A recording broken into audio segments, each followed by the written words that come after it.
세상에는 수많은 노래가 있습니다. 곡조, 가사, 박자, 장르가 정말로 다양합니다. 노래마다 유행도 있어서 많이 부르는 노래에 따라서 어떤 가수들이 갑자기 뜨기도 합니다. 2000년대만 보더라도 발라드가 유행을 하기도 했고요. 힙합, 그리고 최근에는 트로트 열풍이 불었습니다. 사람들은 그 수많은 노래 중에서 자기 취향에 맞는 노래를 좋아하고 자주 부릅니다. 그래서 각자의 애창곡을 우리는 노래방 18번 곡이라고 이렇게 부르기도 합니다. 사람과의 사랑과 이별을 주제로 한 노래는 물론이고 자신의 삶이나 남을 비판하는 음악도 있습니다. 혹은 자신의 경제 상황에 플렉스를 자랑하기도 합니다. 그러나 하나님의 백성이 좋아하는 노래, 또 즐겨 부르는 노래의 기준은 그것과는 조금 다릅니다. 물론 우리도 어떤 노래를 부르는지 많이 고민합니다. 그렇지만 우리에게는 어떤 노래를 부르는지보다 누구를 향한 노래를 부르는지가 더 중요합니다. 왜냐하면 결국 그리스도인의 노래는 하나님을 찬양하는 것이기 때문입니다. 오늘 말씀을 통해서 우리는 왜 하나님을 찬양하고 무엇을 소망하며 찬양해야 하는지 이 시간 깨닫고 그 깨달은 바대로 자유롭게 찬양하는 성도님들 되기를 바랍니다. 시편은 총 150편입니다. 그중 마지막 5편 146편부터 150편은 처음과 끝이 할렐루야로 시작하고 끝을 맺습니다. 성도님들 알고 계시겠지만 할렐루야의 뜻이 무엇입니까? 네, 맞습니다. 여호와를 찬양하라입니다. 너는 여호와를 찬양하라, 너희는 여호와를 찬양하라, 당신들은 여호와를 찬양하라라는 뜻을 가지고 있습니다. 하나님께서는 인간을 지으시길 영광받기 위하여서 또 찬양받기 위하여서 우리를 창조하셨습니다. 이 시편의 저자는 하나님께서 우리를 지으실 목적에 대해서 분명히 알았습니다. 그래서 그는 1절과 2절과 같이 고백하고 있습니다. 우리가 함께 1절, 2절 말씀을 함께 읽어보겠습니다.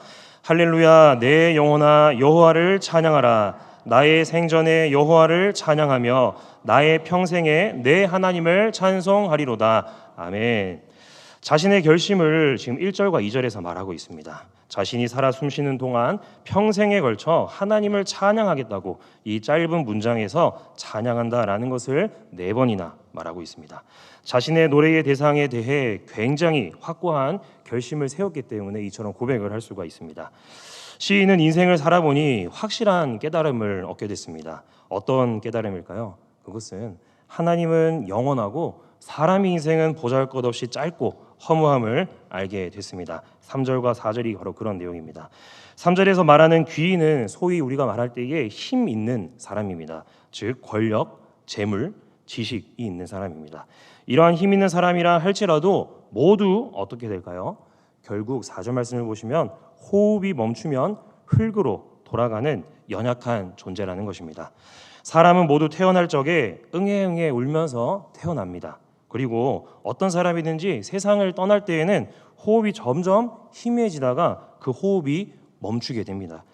하나님께서 사람을 지으실 때는 흙을 빚으시고 호흡을 불어 넣어주셔서 그게 바로 인간이 되었습니다.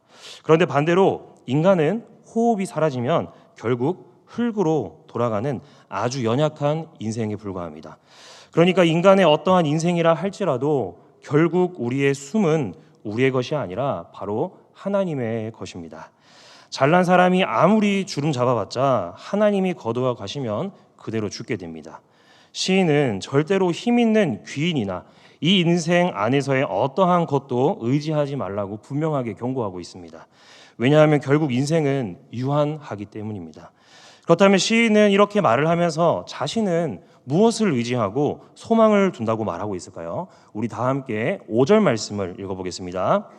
야곱의 하나님을 자기의 도움으로 삼으며 복이 있도다. 아멘. 시인은 하나님에 대해서 우리의 도움과 소망이 하나님을 향해야 한다라고 말합니다. 그분께서 우리에게 복 주실 하나님이시기 때문입니다. 성도님들의 도움은 또 소망은 누구에게로부터 얻는 것입니까? 사람입니까? 하나님입니까? 왜 5절에서는 다른 인물도 아닌 굳이 야곱을 언급했을까요? 야곱의 이름은 무엇입니까? 발 뒤꿈치를 잡은 자입니다. 그는 진정 하나님을 만나기 전까지 늘 사람의 발 뒤꿈치를 잡는 그런 인생이었습니다. 하나님이 아니라 사람의 생각으로 늘 판단하며 때를 기다리지 못하고 자신의 생각으로 장자의 축복을 가로챘던 그런 사람입니다. 그러나 어떤 사건 이후에 하나님께서는 그에게 새로운 이름을 주셨습니다. 새로이 주신 이름이 무엇입니까? 네, 맞습니다. 하나님과 겨루어 이긴 자라는 뜻의 이스라엘로 바뀝니다. 물론 겨루어 이겼다고 할 때에 하나님과 싸워서 이길 사람은 단 한 명도 없죠. 이젠 하나님 아니면은 내가 안 되겠다라는 그 마음으로 겨룬 그 마음을 하나님께서 바로 보셨습니다. 즉 사람의 생각으로 살던 야곱에서 자신의 인생을 주님께 맡기는 이스라엘로서 도움과 소망을 구하여 복을 받은 야곱에 대해서 정확하게 이 5절에서 언급하고 있습니다. 시인은 우리가 소망하는 것에 대한 복을 주실 하나님을 찬양했습니다. 그 복은 무엇일까요? 하나는 우리가 사는 바로 인생의 복을 주실 하나님을 찬양해야 합니다. 뭐라고 써 있습니까? 인생의 복을 주실 하나님을 찬양해야 합니다. 7절부터 9절까지 보면은 여러 종류의 사람들이 등장합니다. 눈으로 따라서 보시면은 억눌린 사람, 줄인 자, 다친 자, 맹인, 넘어진 자, 나그네, 고아, 과부들, 이런 사람들은 육신의 연약함, 어려운 경제적 상황, 마음의 실족, 또 사회적 약자들을 말하고 있습니다. 하나님은 이들이 사람들의 관심을 벗어난다 할지라도 하나님만은 이들에게 지대한 관심을 갖고 계십니다. 우리 가운데 이런 상황에 처한 분들이 분명히 계십니다. 우리가 오늘도 특별 헌금을 했는데 그런 우리 선교사님 같은 경우에는 오늘 말씀에서 바로 이런 줄인 자와 같은 상황에 처해 있는 것입니다. 우리 가운데 이런 상황에 처해 분들이 많은데 그러나 그 가운데서도 우리가 찬양할 수 있는 이유가 바로 무엇이겠습니까? 이 상황을 이겨낼 만한 의지하실 분이 바로 하나님이기 때문입니다. 사람이 해결해 줄 수 있는 것도 많지만 사람이 해결하지 못할 것도 많습니다. 하나님만이 해결해 줄 수 있음을 알기에 시인은 이런 자들의 연약함을 깨뜨리실 분임을 분명하게 말하고 있습니다. 그래서 우리 성도님들도 우리가 사는 이 인생에 복 주실 하나님을 찬양하는 성도님들 되기를 바랍니다. 하나님은 우리의 인생에 복을 주시는데 다른 하나의 복은 바로 이것입니다. 우리가 소망하는 구원의 복. 함께 앞에를 보시면서 읽어볼까요? 구원의 복을 주실 하나님을 찬양해야 합니다. 10절 말씀을 함께 읽어보겠습니다. 시온아, 여호와는 영원히 다스리시고 내 하나님은 대대로 통치하시리로다. 할렐루야. 아멘. 여기서 시온은 하나님의 백성들인 우리 성도들을 말합니다. 시인은 하나님의 정의로운 통치가 세상에서 영원히 지속되기를 소망하면서 하나님에 대한 찬양을 마무리하고 있습니다. 세상의 왕이신 하나님이 인간들에게 구원을 베푸시는 통치는 어느 공간이나 또 어느 시간에 제한되지 않고 계속해서 영원히 이어지고 있습니다. 구원은 사람이 절대로 행할 수 없는 오직 하나님만이 하실 수 있는 일입니다.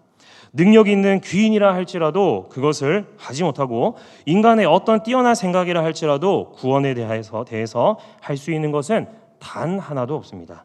이 구원의 때가 되면은 악을 행하는 귀인의 길도 하나님께서는 굽게 하셔서 모든 게 허사가 되게끔 하십니다. 구원의 복 주실 하나님을 찬양하는 성도님들 되기를 바랍니다. 우리는 하나님께로부터 복 받는 자입니다. 이것을 믿으십니까?